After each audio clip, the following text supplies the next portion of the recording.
Bendito sejas tu, Adonai, nosso Elohim, Rei do Universo, que restaura nossa alma dentro de nós com misericórdia, pois grande é a tua confiabilidade. Olá, meus amigos, meu cordial bom dia a você que me ouve nesta manhã. Bora para o nosso Café com Fé.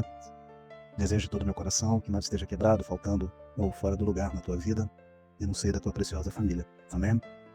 Hoje o texto base para a nossa meditação, para a gente poder ter aqui o nosso 2 dedos de prosa, o nosso papo vertical, está no livro de 2 Reis, capítulo de número 6, verso de número 16, que nos diz: Não temas, porque são mais do que estão conosco do que os que estão com eles. Amém? Hoje o Eterno sela todo este brado profético que ele vem falando conosco durante toda esta semana, né?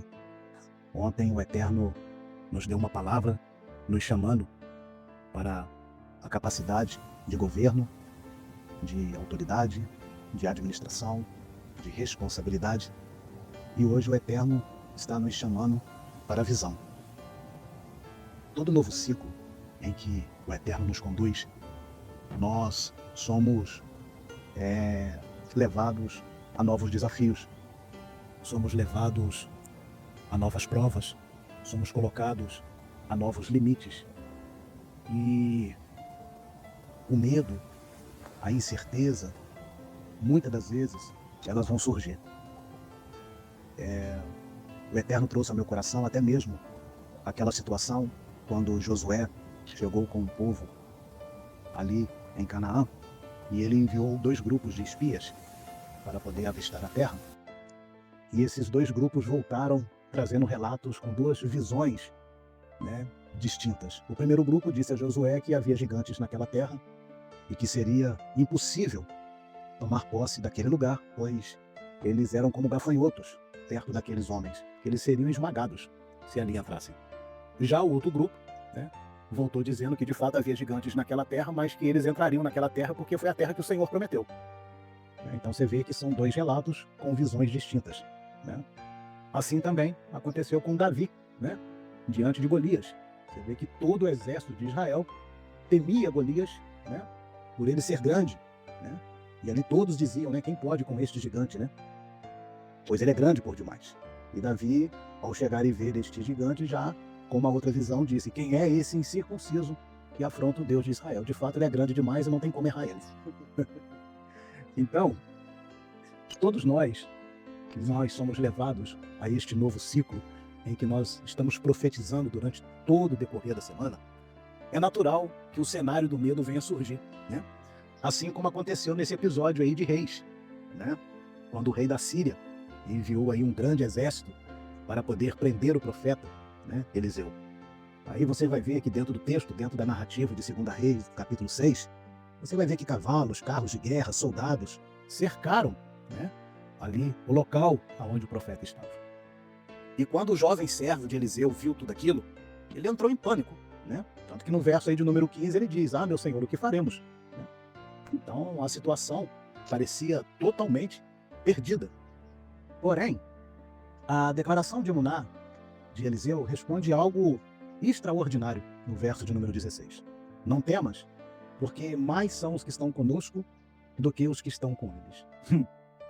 Humanamente, aquilo parecia um absurdo, porque o jovem servo ele via apenas um profeta, via apenas a si mesmo e um exército inimigo enorme. Mas Eliseu ele via uma realidade espiritual invisível. Então já começa a alinhar isso no teu coração nesta manhã.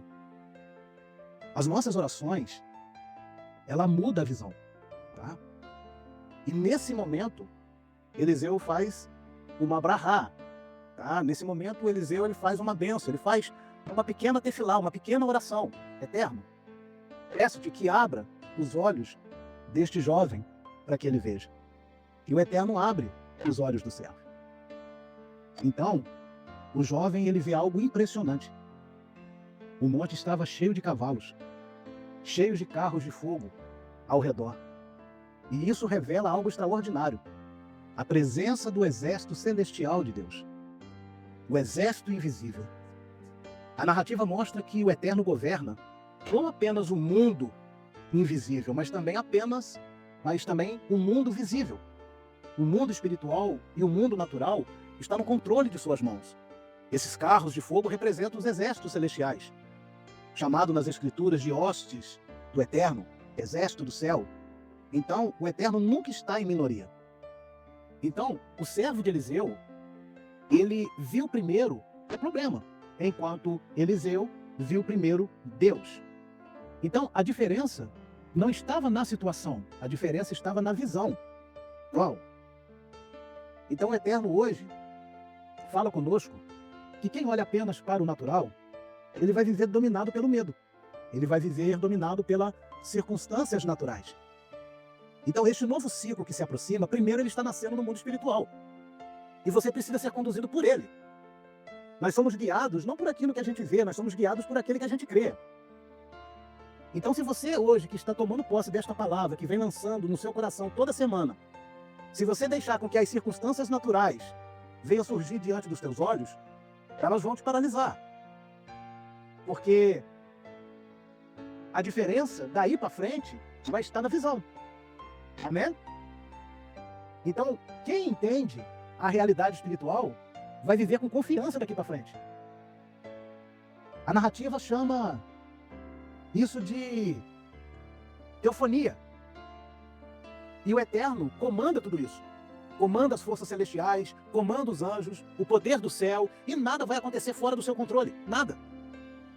Então, para mim poder concluir o nosso café, para mim poder concluir todo esse ato profético dessa semana, eu peço para que o Eterno venha, assim como Eliseu fez com o jovem, venha abrir a tua visão para que você veja que muito mais numerosos são aqueles que estão conosco do que aqueles que estão contra nós. E que você venha ter visão espiritual daqui para frente, para que você não seja mais guiado por circunstâncias naturais, e sim por circunstâncias espirituais. Toda essa história aqui nos ensina uma verdade muito profunda. O que vemos não é toda a realidade. O Eterno age além daquilo que os nossos olhos conseguem perceber. Quando o Eterno abriu os olhos do servo, ele descobriu algo que já era verdade desde o início. O exército de Deus já estava lá. Então, mesmo quando parece que nós estamos cercados por circunstâncias adversas, o céu sempre esteve presente, já trabalhando a nosso favor. A diferença está na visão, não naquilo que está acontecendo no natural. Amém? Então, que você possa buscar por essa percepção a partir de hoje. Não deixe com que esta visão natural venha cancelar tudo que Deus veio trabalhando durante essa semana. Este novo ciclo que eu e você adentramos sobre este céu profético que o Eterno nos colocou, novos desafios, circunstâncias adversas, sabemos que tudo isso vai acontecer. Sabemos que tudo isso vai acontecer. Seremos insanos dizer que não. Agora, o que nós precisamos é ter visão ampla, visão aberta, e não ficar olhando para essas coisas pequenas, porque o nosso Deus é grande. E quem nos fez promessa foi Ele. Então nós temos que manter os olhos nele. Amém? Ele disse que nós iríamos governar, que nós iríamos administrar. Então há um princípio para mim e para você ter responsabilidade com o relacionamento com Ele. E é Ele que vai nos fazer sobressair sobre todas as coisas. Amém? Então não permita com que circunstâncias naturais venham tirar o foco da tua realidade espiritual. Por favor. Amém? Porque coisas naturais vão acontecer para desviar o teu foco. O medo vai vir para poder te paralisar. Então fique ligado. Tenha discernimento da estação em que o Eterno está te colocando. Amém? Beijo grande no teu coração. Que o Eterno levante o rosto sobre a tua vida, te agracie e tenha misericórdia de ti. E que sobre a tua vida o Eterno levante o seu rosto e te dê a shalom. Não a shalom que vem deste mundo, mas a que vem do Filho unigênito de Deus. Amém e amém.